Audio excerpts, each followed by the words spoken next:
Okay, good evening, everyone. Let's start for the meetup today.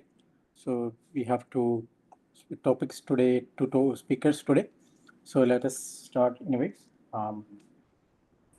So you would have seen that there is some changes in the logo and our group name, meetup name.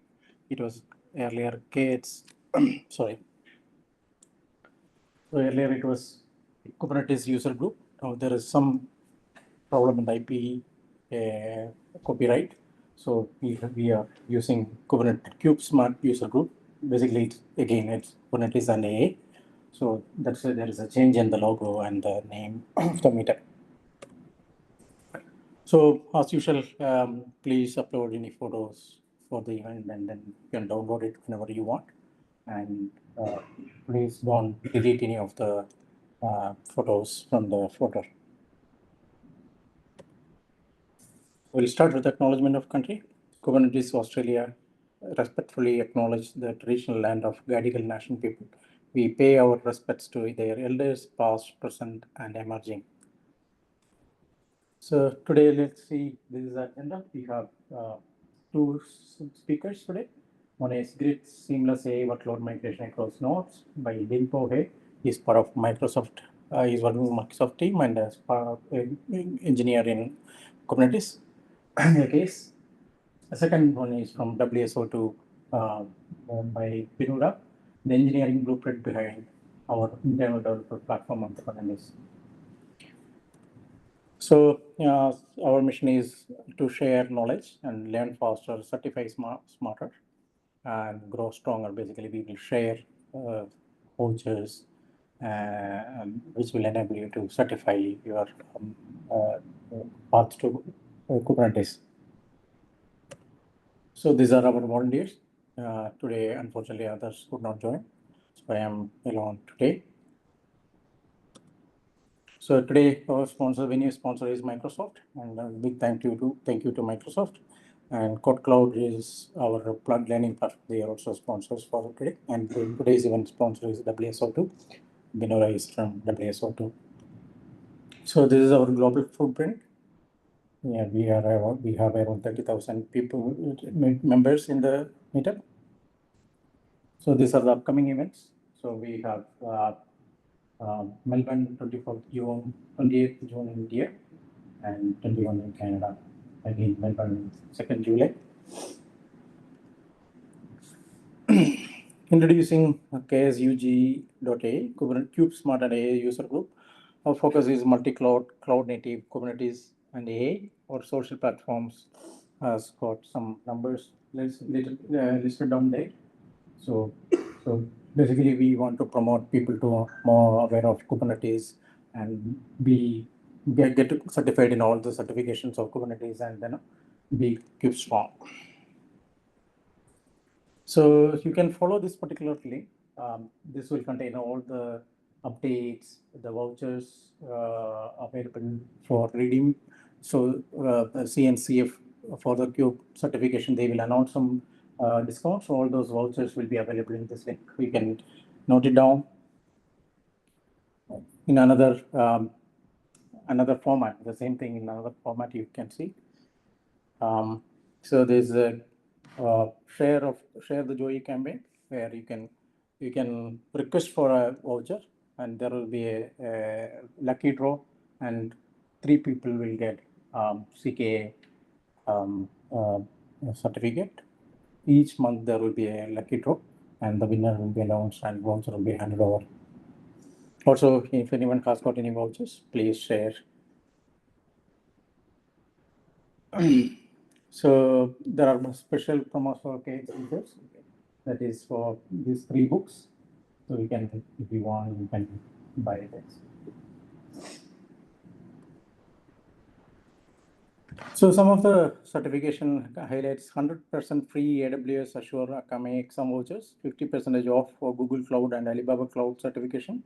Request 100% or 50% off exam vouchers, 50% off flights, hotels, and travel protection. It is available in the link which is available there.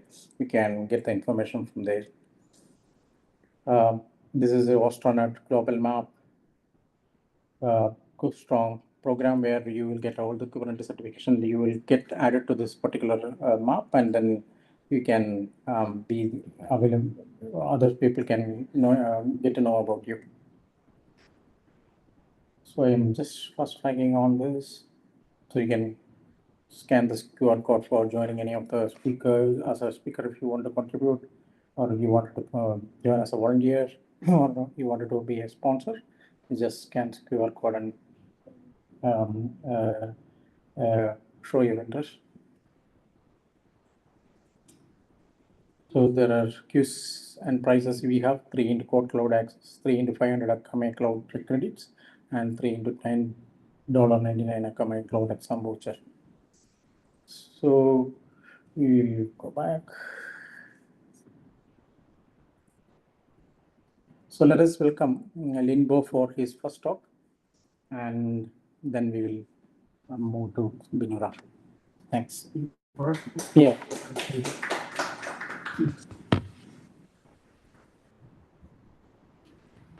Thank you, everyone. Thank you for joining the session. Yeah, my name is Linbo. You can call me Rainbow.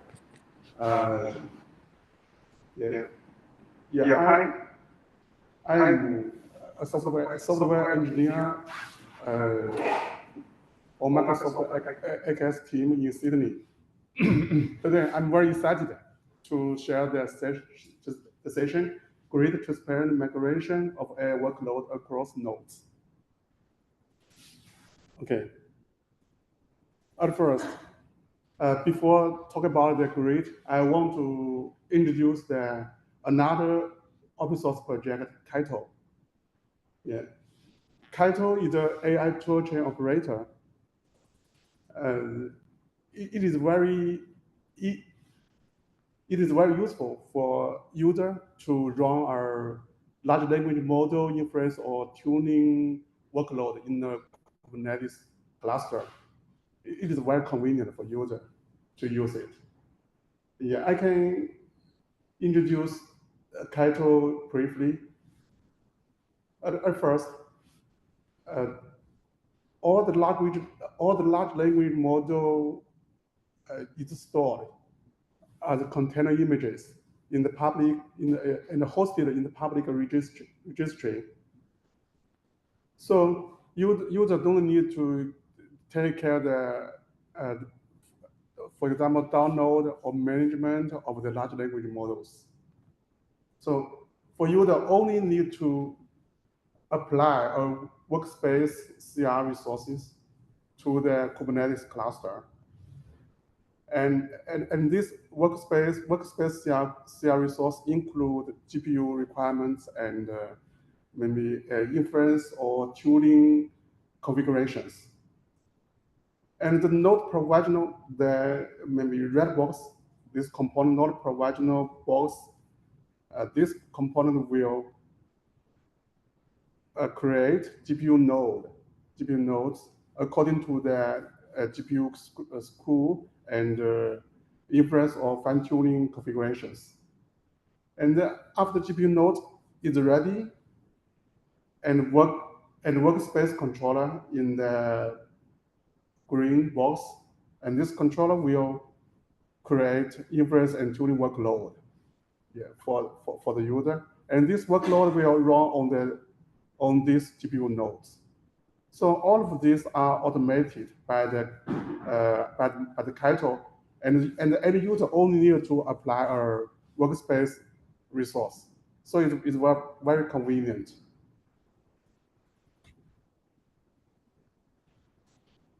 Yeah, then maybe I think as we know, it is very easy to create an open source project, but it is very hard to maintain an open source project continuously. It's very, very hard. So the same idea here. It is very easy to run an inference or fine-tuning job or by Kaito, but it is very, very hard to maintain it. Assuming the tuning job is running, but the node need to be restarted because you need to apply a security patch for the node. So you need to stop that tuning job. From the Kubernetes perspective, if the node 1 is terminated, Kubernetes will reschedule and start a new tuning pod on another health node. For example, here is node 2. But the new tuning pod started, all of the chaining progress on the node 1 will be lost. For example, the learned model weight or optimized state or current approach, all of these data chaining progress will be lost. This means a tuning pod on node 2 will need to change from the original point, start point. Means you lost a lot of time. You will waste a lot of GPU resources. You need to start to change from the start point. So maybe as a software engineer, on the first eye of this issue, maybe you will come out an idea. Why not store the training progress on the node before you restart the node? Yes. Then you can resume the tuning pod on another node from the stored files. Yes. Maybe it's your first eye. Maybe this is a solution for this issue, for this challenge of the fine-tuning pod. Yes. You can store the training progress on the node and resume it on another node before you start the node. Yes, that's right. Because PyTorch provides saving and loading model features. Yeah, in this figure, you can notice that node 1, you can use the torch save to save model state and optimize state and epoch in the local checkpoint file. And this checkpoint file can be shared across node by the PVC of Kubernetes.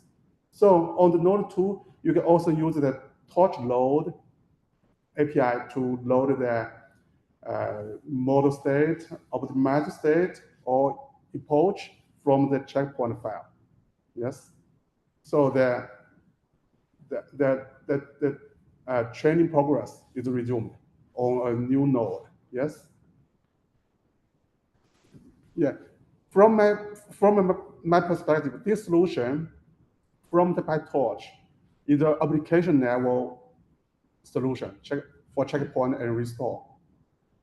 Yeah, the first one, this solution requires developer to manually write a significant amount of code, like the saving, like the loading, maybe the file validation.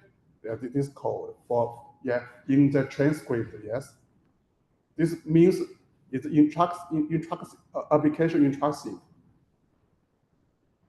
This means this solution will couple the workload management. Yes, saving, loading.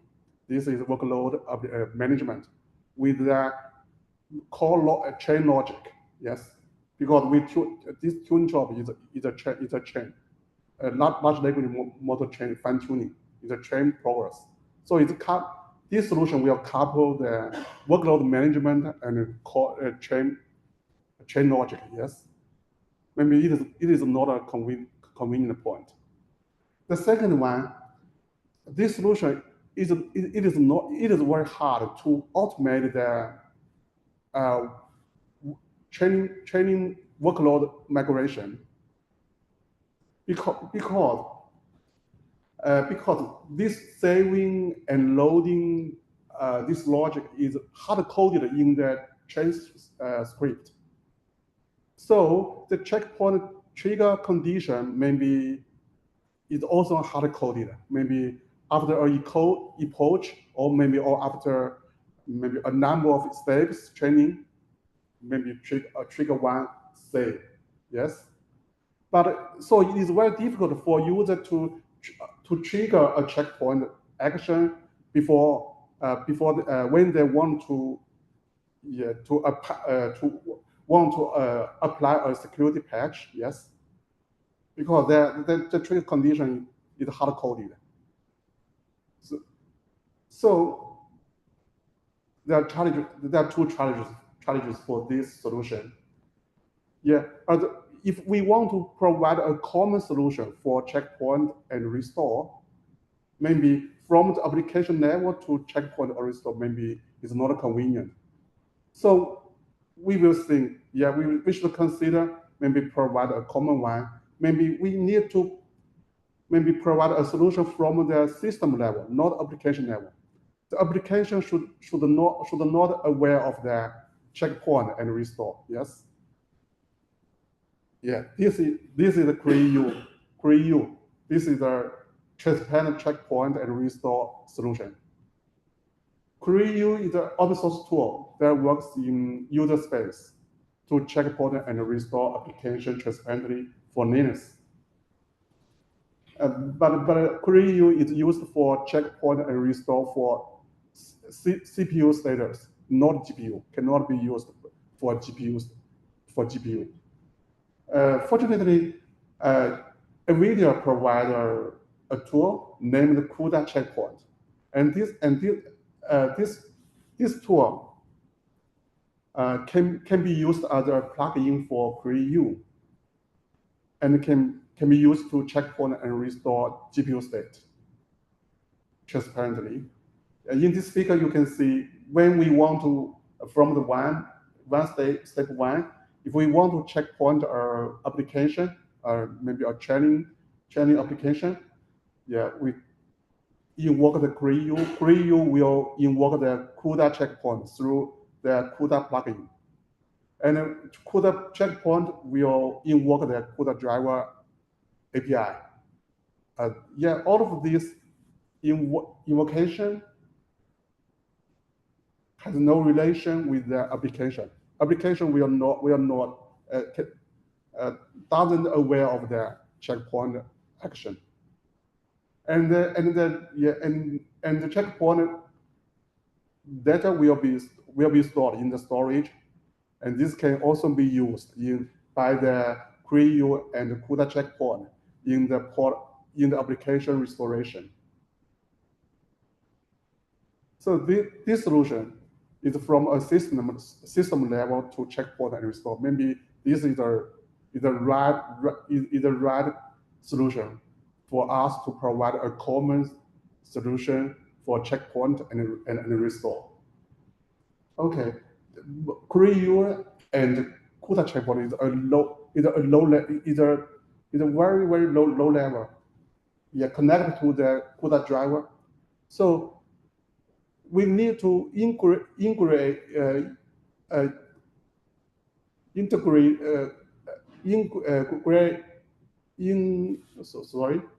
we need to combine both of these tools into the Kubernetes ecosystem. Yes. So then I want to share the current status of the KSUG checkpoint restore in Kubernetes. Yes.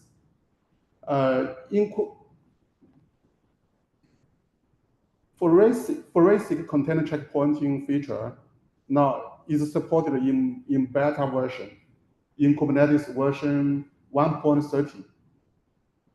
Now you can use this one, but this feature, the checkpoint this feature, checkpoint feature, can only be executed on the workload side. Cannot use the control plane side. From this figure, you can notice that your Kubernetes component on the workload provide a checkpoint API. On the left side of node one, Kubernetes provide a checkpoint API. So user can invoke the checkpoint API of Kubernetes to make a checkpoint operation. And Kubernetes receive the checkpoint request will invoke containerd through the CRI interface. Yeah, and CLI interface has a new API named checkpoint container. Kubernetes will invoke this API of container checkpoint container, and the container will also invoke runC component, and runC will call create and CUDA checkpoint. So the checkpoint data and will be checkpoint data is compressed by the container as a container image and pushed into our container image registry. This means checkpoint data is stored as a container image and pushed into a registry. So on the node 2, the new pod, the new fine-tuning pod can use this new image, container image. This means if we want to resume the training job, we need to use the new image for the pod on node 2. So we can from the introduction we can see that two challenges for the current CRU in Kubernetes.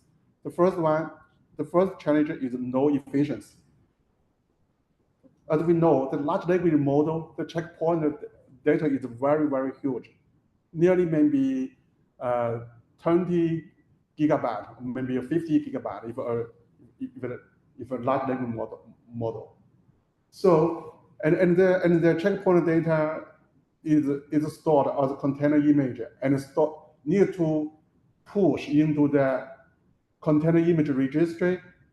And when we need to restore, we also need to pull the image from the registry. So it costs a lot of time to download so large checkpoint data.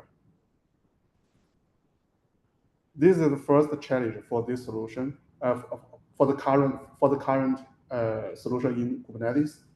And the second challenge, it is also hard to support automated migration. Here, because the new fine-tuning pod on node 2, we need to write a new manifest. We need to write a new YAML for this pod because we need to use the new image in the registry. Yes. So it is very hard to automate migrate the pod from node 1 to node 2 because the manifest, the schema for them, the image for them is different. Because the fine-tuning pod on node 2 need to use the new image, yes? So the schema, the YAML is different for them. Maybe the argument, the command is the same, but the image is different, yes. Okay, in order to solve these challenges,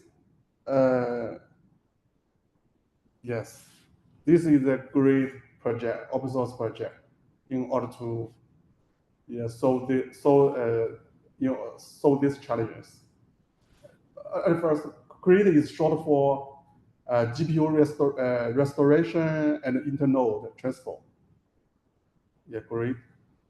And this create is also works in the Kubernetes cluster. In order to solve the first challenge, efficiency, we create store the checkpoint data. At first, I also want to introduce. Grid also use the GRU and CUDA checkpoint as a low-level tool in order to checkpoint and restore. Okay, in order to solve the efficiency challenge, create project. Save the checkpoint data into a cloud storage instead of container image. Yes. So checkpoint data don't need to be compressed as a container image. The checkpoint data will be stored in the cloud storage, which is specified by a PVC of Kubernetes, into a cloud storage directly. So the efficiency, the distribution speed is more higher than push an image into a container image registry. Yes. This is the first challenge solution. Yeah, we store the checkpoint data into a cloud storage and share the checkpoint data across nodes. Yes. And the second challenge is that how to support automated migration. Yes. And here in grid project, we defined two CRD. The first one is checkpoint. Checkpoint CRD is used for define checkpointing. For example, which port will be checkpoint, and the storage path, maybe the PVC name of the storage, and also user define a checkpoint CRD and apply this CR to the Kubernetes cluster, and the manager and agent will checkpoint the node according to the checkpoint CR, and store the checkpoint data in the cloud storage according to the CR specification. Yes, and then if user apply a store CR is used to define the restoration of the port. You don't need to specify which checkpoint will be referenced and the port on the reference also will need to be specified and will be used by the manager component and agent component, to use to restore the port on the node. So all of this is automated. Maybe we can see a demo of this one. No, here is a demo for the migration of AI training job based on grid. Perform live AI tuning job migration of AI tuning jobs running on NVIDIA GPUs. Before using Grit, we need to install the Kaito and the Grit controller on the cluster. We will skip the detailed installation steps for now. First, we quickly create a fine-tuning job using Kaito. This job uses the Phi 3 model and will be run on a node with the specified GPU type. After submitting the workspace YAML, the training job begins to run.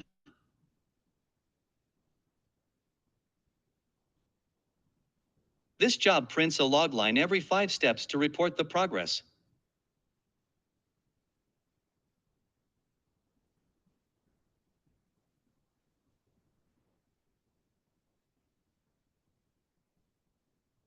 Let's confirm again that this task is indeed running on a GPU. Next, we'll demonstrate how to migrate this tuning job to another GPU node. We start by creating a PVC, persistent volume claim, to store the container process snapshot, and here we chose Azure file as the storage. Please note that the native Kubernetes does not support pod migration. Grid extends Kubernetes with migration capability by introducing a custom resource definition called checkpoint. In this custom resource, we specify the PVC for storage, the name of the target pod for checkpointing, and a flag indicating a migration will be triggered immediately after checkpointing.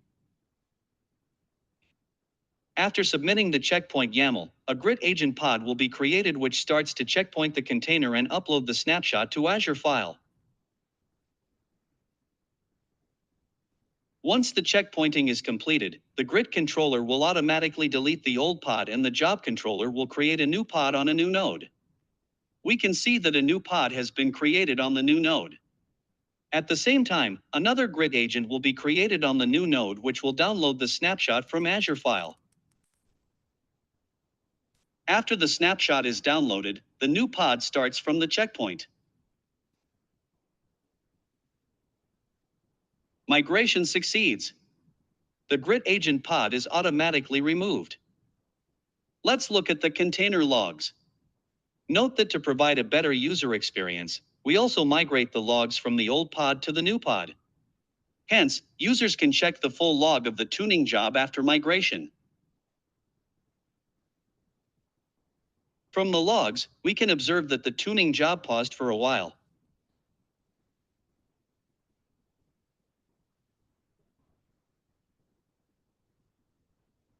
The migration has no impact on the result of the tuning job.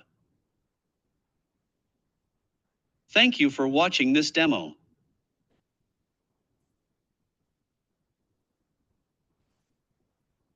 Hello everyone, in this video. Okay, that's all. Thank you. Yeah. Thank you very much. Would you see any types of workloads where this approach would work or would be supported?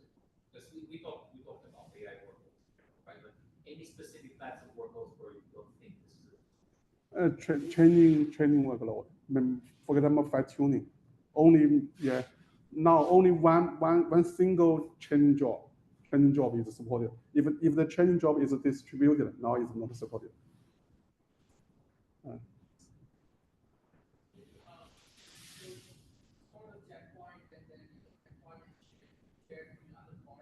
Yes.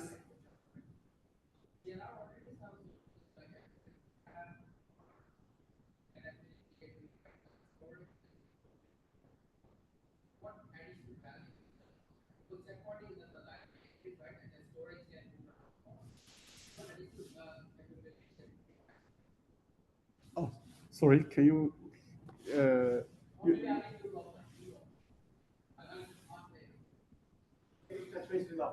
Oh, okay. Okay, thank you. Thank you, Linbo. Thank you. Thank you. Thank you very much. Let us welcome Binura for this topic.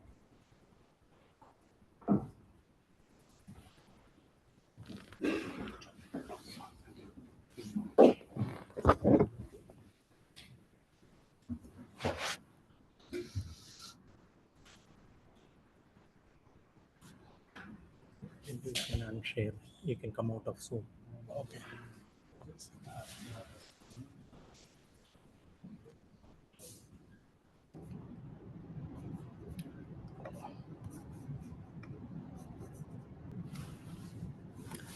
Okay, hey folks, happy to be here. So for the next 20-25 minutes, I'll take you through our engineering blueprint for an IDP that we built on Kubernetes. Before we jump into it, my name is Binura Gunasekara. I work at WSO2, I'm an architect. And in the past, I've done a bunch of work around operations, more on the DevOps, SRE side of things. And then in the latter part of my career, I've more or less been focused on, is it not sharing? Sorry, I think you need to exit this, escape. Yeah.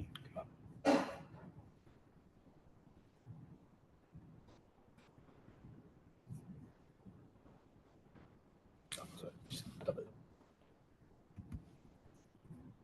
Share screen.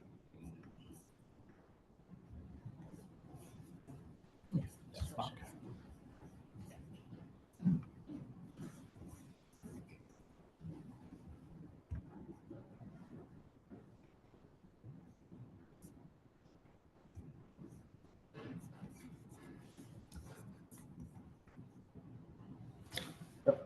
Sorry.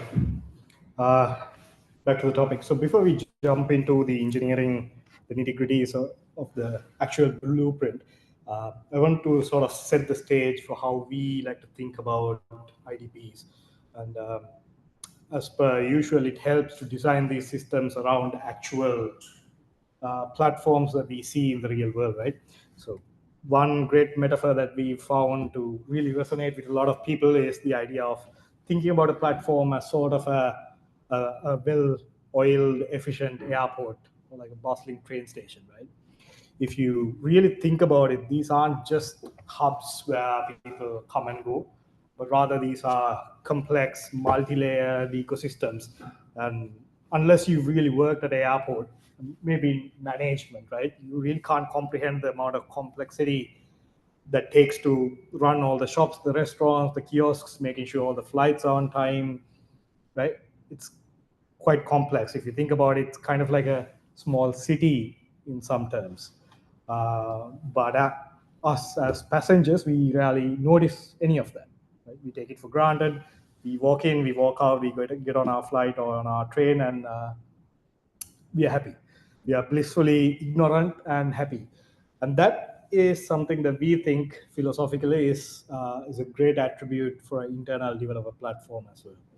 Because on the other end of it, an airport can be a pretty terrible experience, right? This is just ChatGPT generating an image of it. But yeah, if you step outside of Australia, for example, you'll find plenty of airports of this nature. You walk in, you feel lost, you're angry, you're confused, you don't know where to go. So the platforms there, but it doesn't really cater to that end user. It wasn't really built around making the passengers' lives easier. So our blueprint for an IDP is sort of built on that principle. I think it's well understood that IDPs need to be built as products, but we see that in chasing this productization of an IDP, people usually, sometimes companies forget who you're building the IDP for. So one of the primary areas of focus for us was to make sure that we improve developer experience, we build it for our developers, and at the same time, we want to elevate our platform operators. Meaning, when we'll talk about this later, another observation is that when organizations do set up these platforms, the platform teams that operate these get stuck in a cycle of grunt work, right? You're unable to deliver any impactful organizational outcomes as expected of a platform team, but kind of stuck doing a lot of glue work, maintenance, and grunt work just to keep the lights up. Right? So we want an IDP to serve that end of the spectrum as well.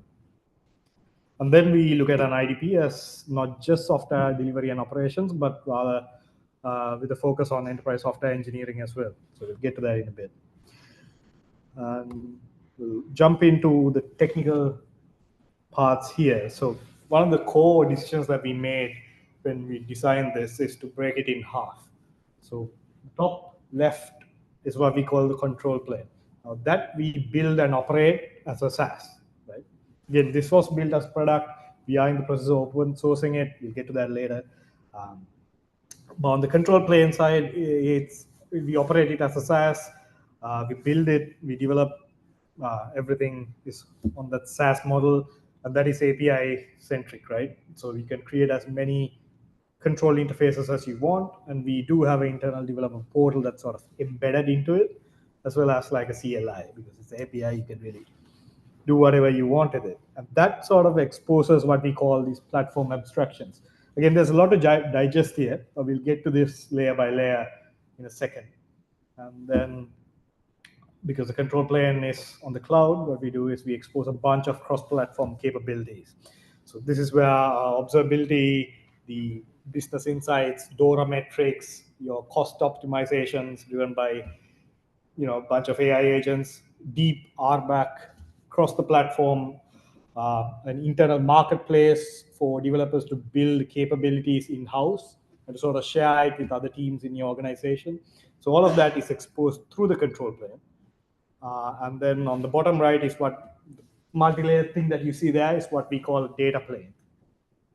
And a data plane is effectively a Kubernetes cluster underneath with some storage and network primitives.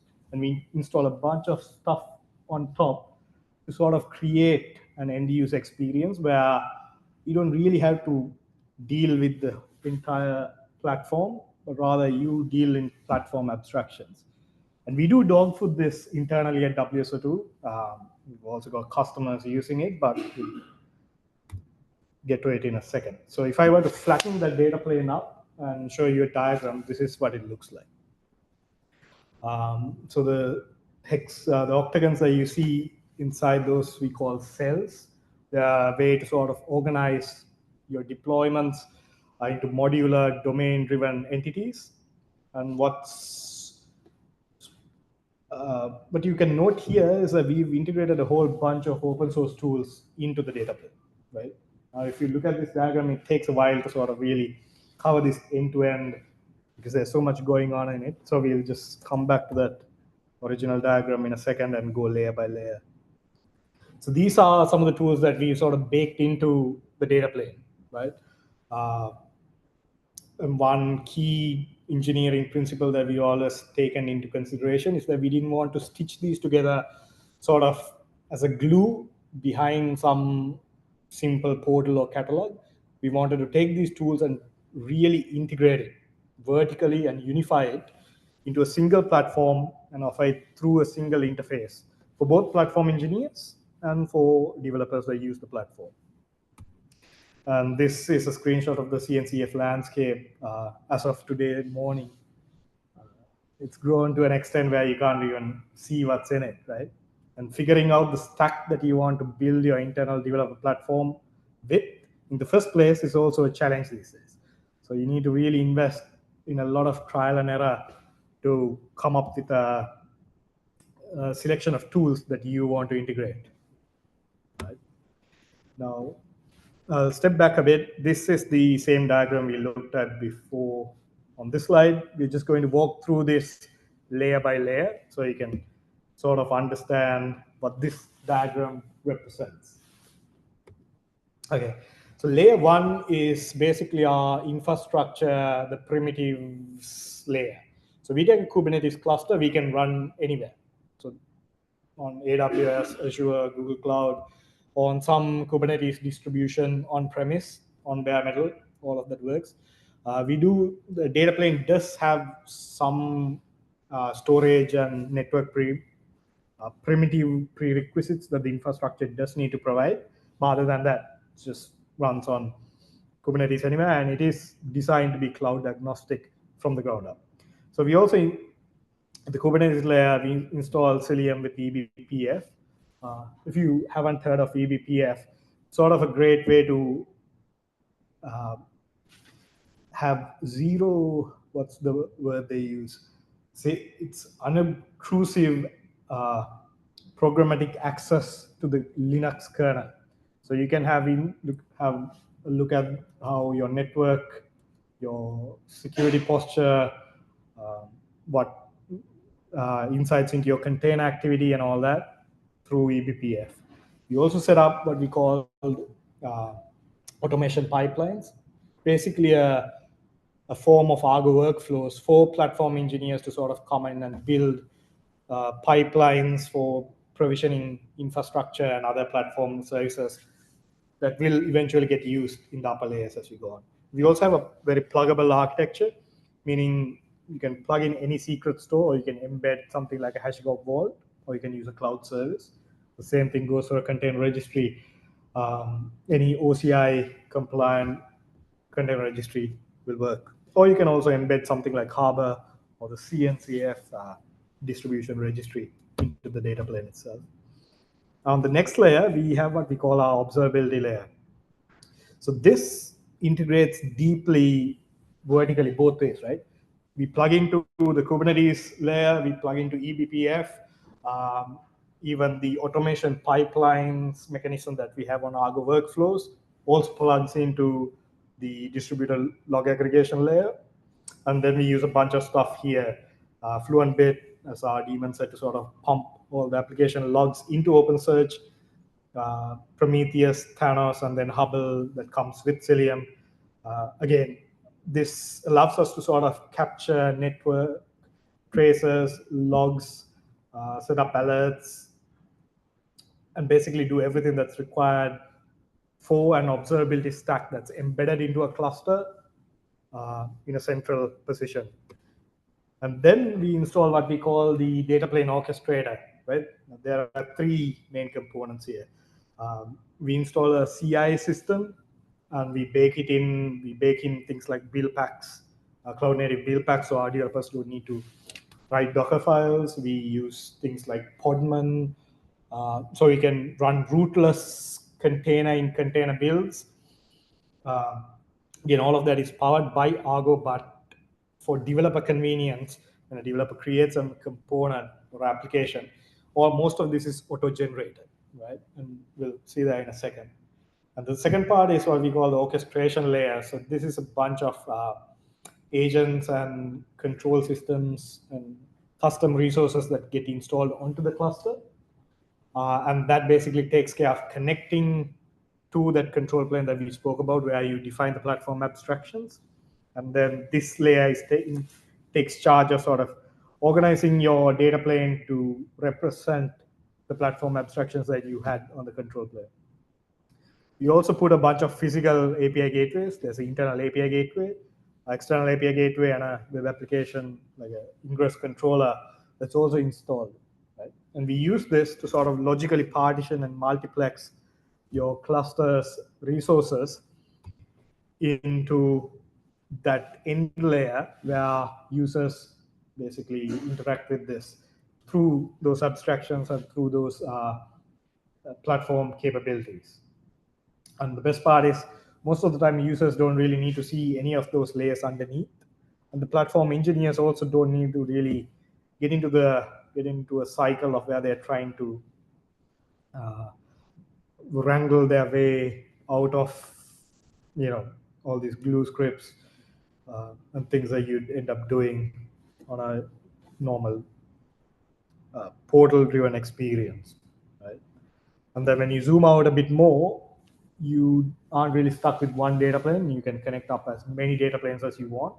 And given these are agnostic to where they run, we really don't have a problem of delivering true multi-data plane, multi-cloud support. And in fact, when we do dogfood this internally at WSO2, we have our developer environments, like the low-level environments, running on a bare metal stack inside the office.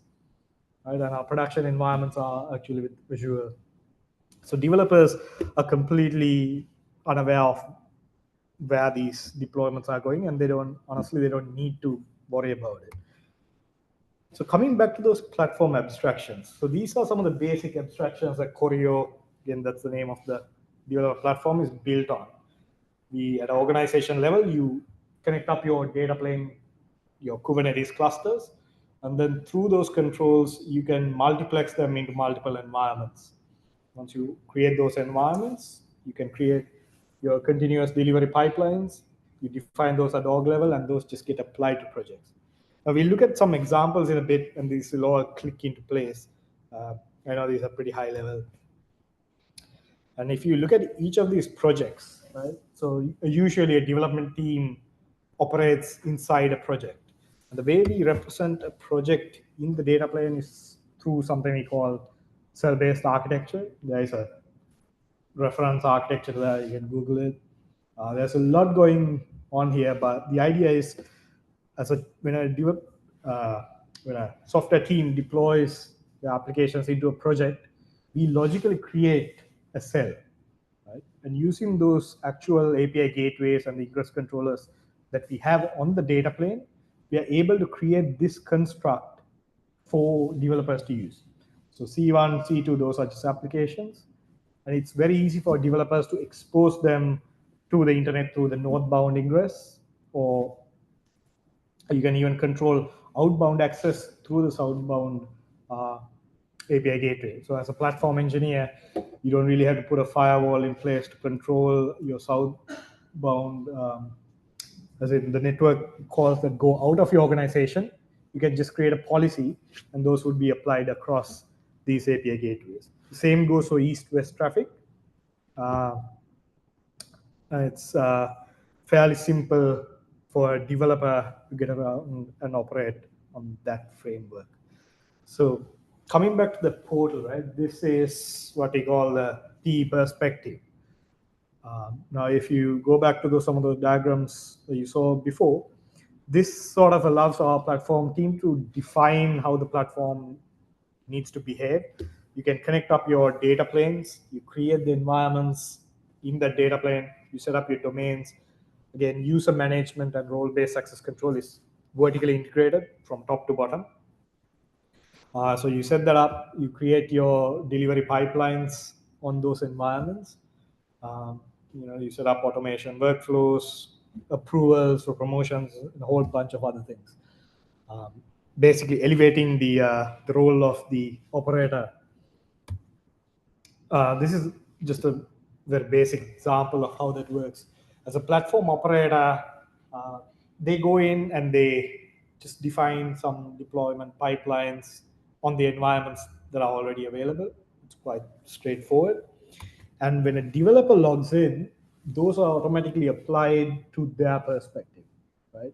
What you see here is inside of an application. And this is like the delivery view. You can see 3 environment cards. And as a developer, they're quite content with this amount of information, right? They see the environments that they need to promote to. They see all the details that are required, like the build details, the commit details, the URLs, auth details, whatever is needed for them to develop. They aren't really concerned with the entire behemoth that is the underlying platform, right? And because if you remember, we have like the deep integration, vertical integration with the observability layer. We are able to do things like this, where we make it quite easy for a developer to sort of go in, look at the logs, look at the CPU, the memory, the network usage, and all that. And the reason developers have preferred this is you don't need to jump through multiple tools and multiple interfaces to get all this information. It's all right there. So if you see a CPU spike, you can just hover over it, and you will see the logs that were printed during that spike event. And again, just standard stuff, so you can look under the hood. And one of those things that are enabled is this. Now, you saw that cell-based architecture earlier. And this is a real-time representation of a project in our own developer platform, right? And this is all possible because we have that observability layer and because of things like eBPF that allow us to build these abstractions. And you can see this project is consuming an API from another cell.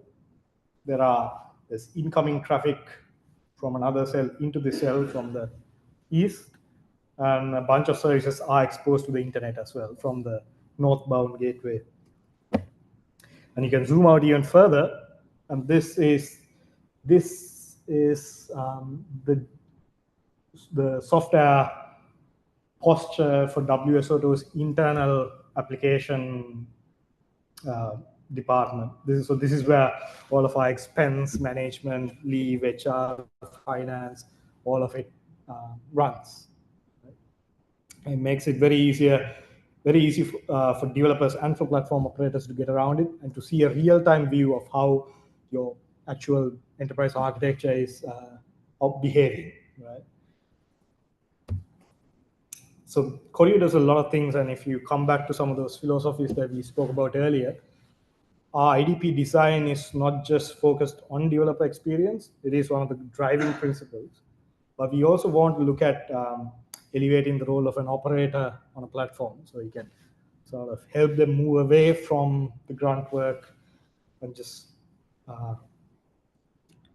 operate on a higher level of abstraction.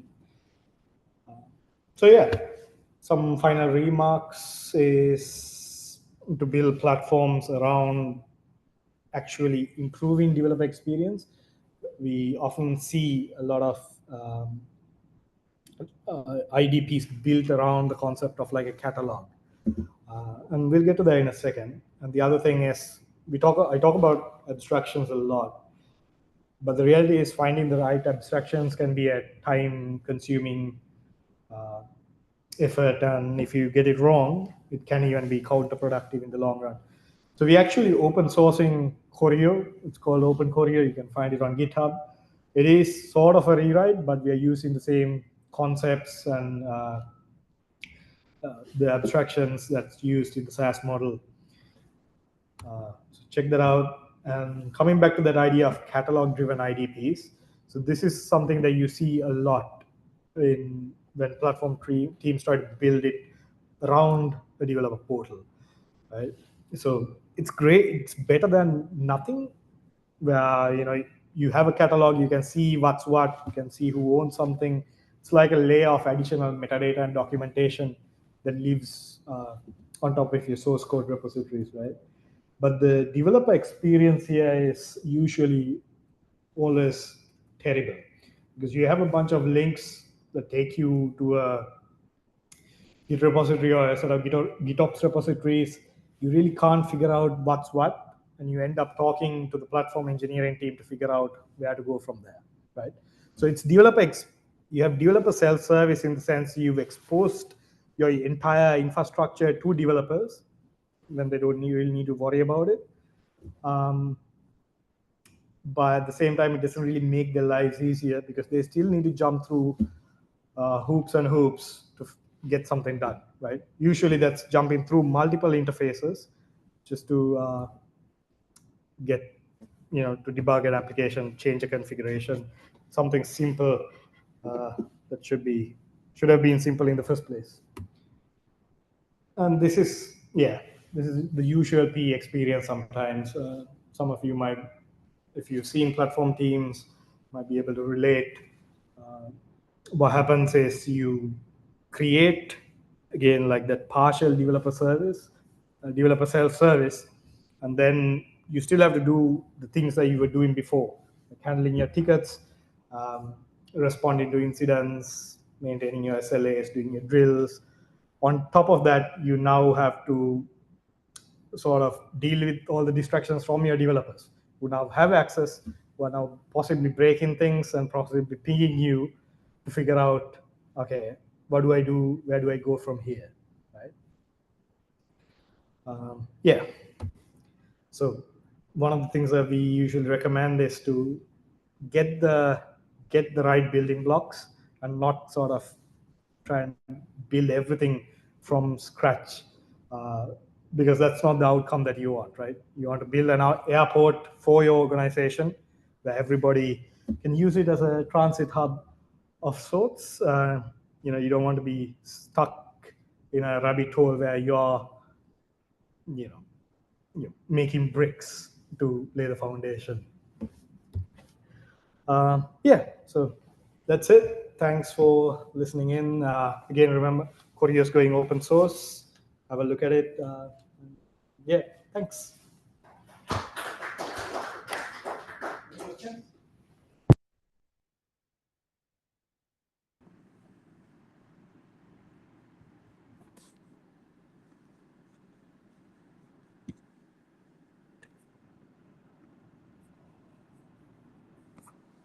Please scan this QR code from the mobile. So Linbo, it's for participants. This is a quiz which you have presented. All of you are joined? Okay, then we'll start the questions.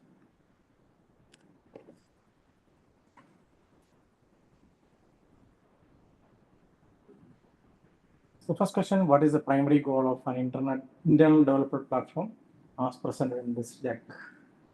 Reduce cloud provider costs, simplify UI development, improve developer experience, and integrate platform operators, replace DevOps teams entirely.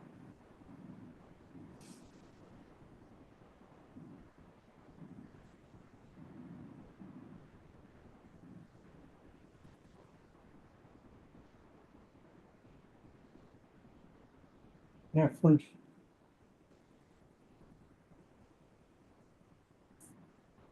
Next question. Why is control data plane separation required?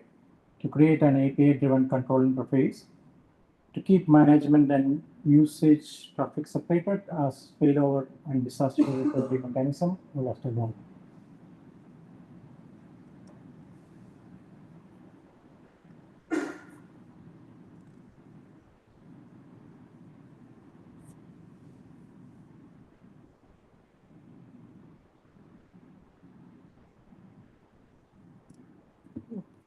Good.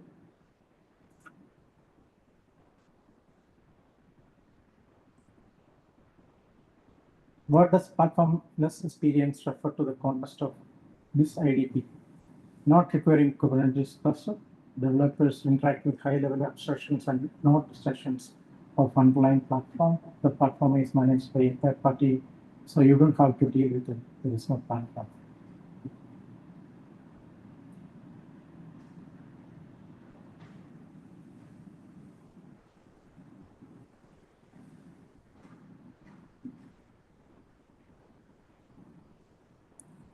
All of them are right.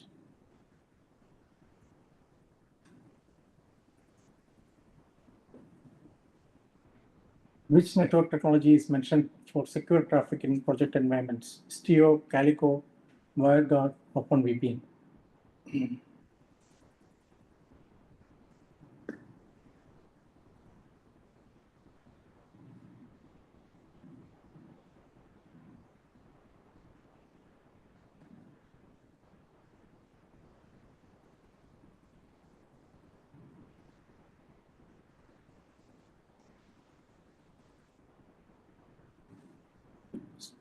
WireGuard is the right answer.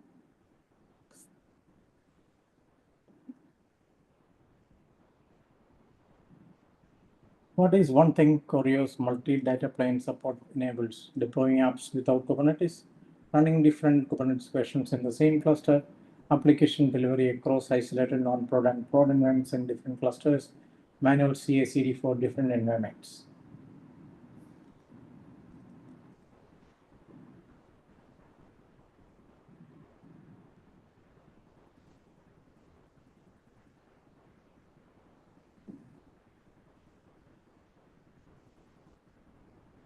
Cool, all of them are right.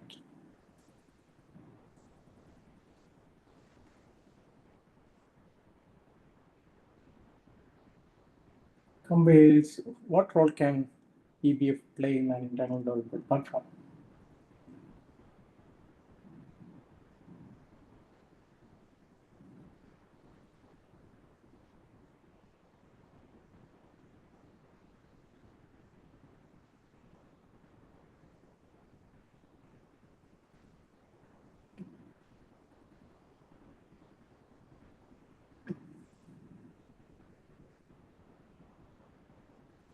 Cool.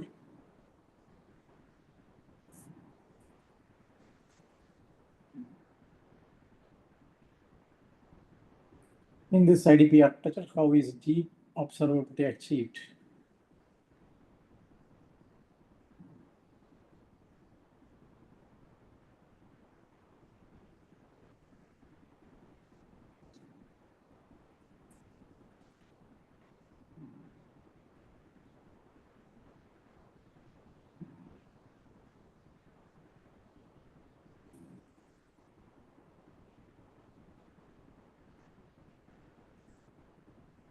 Some wrong answers.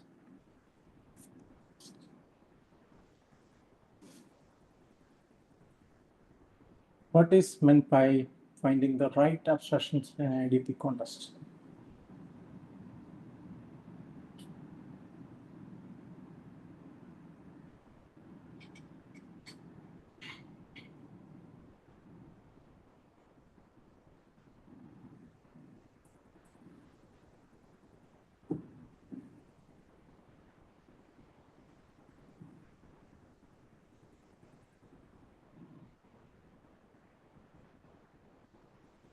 Cool.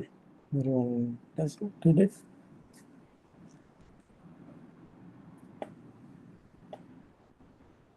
What is a key sign of effective internal development platform?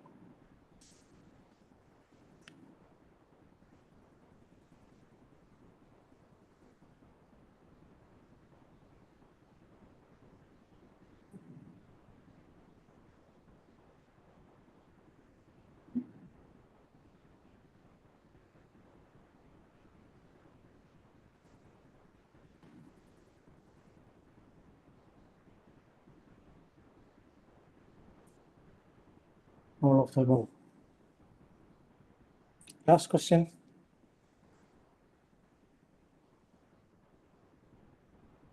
What is the primary purpose of adopting a cell-based architecture in an internal platform?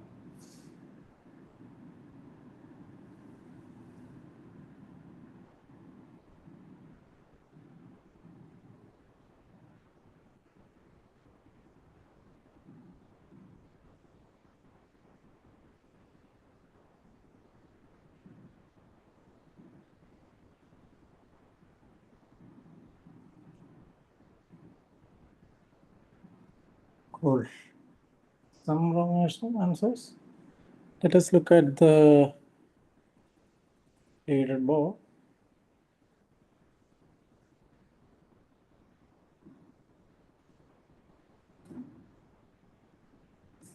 Yeah, first is Artemi. So do you want code cloud access for 6 months or Akamai cloud voucher, cloud credits? Akamai. Could you please come over?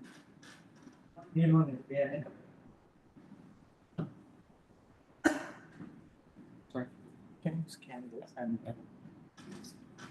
scan more? Yeah.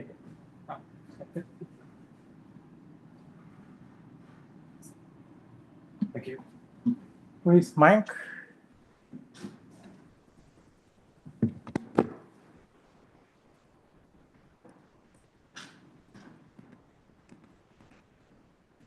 So do you want code cloud voucher 3? I didn't get it last time. I'll go for code cloud vouchers. Code cloud voucher? Yeah. Yeah. Can you please scan this? Yeah. Can you fill now? Yeah. Yeah.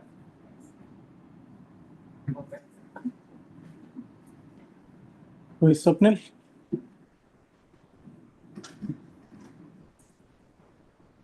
So we have one code cloud, two code cloud vouchers. I'll take the voucher. Voucher? Yeah. Yeah. Okay. You have to fill out the form.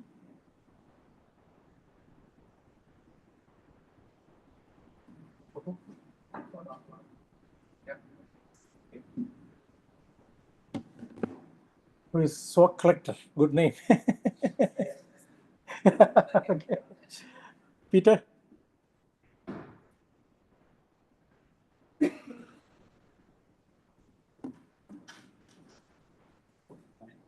So, what would you choose? What is left? We have two Akamai cloud credits. Yeah, the Akamai cloud credit. Okay, take this.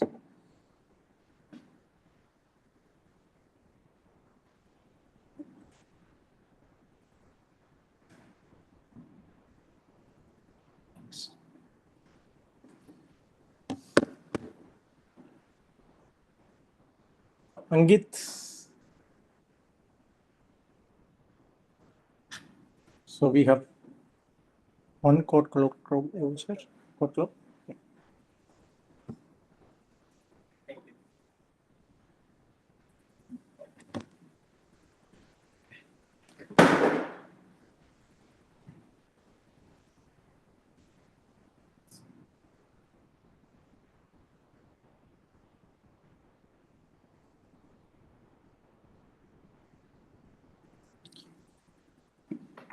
We go.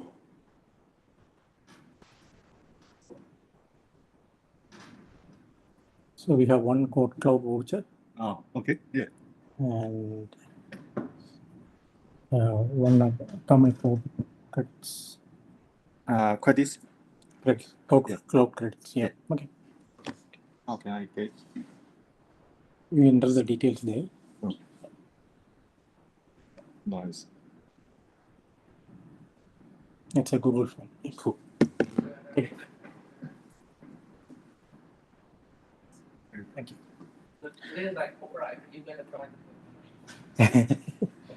So that concludes our meetup today. Thank you everyone for attending this. Thank you for Microsoft for Binura and Food and WSO2 for our event sponsoring. Thank you.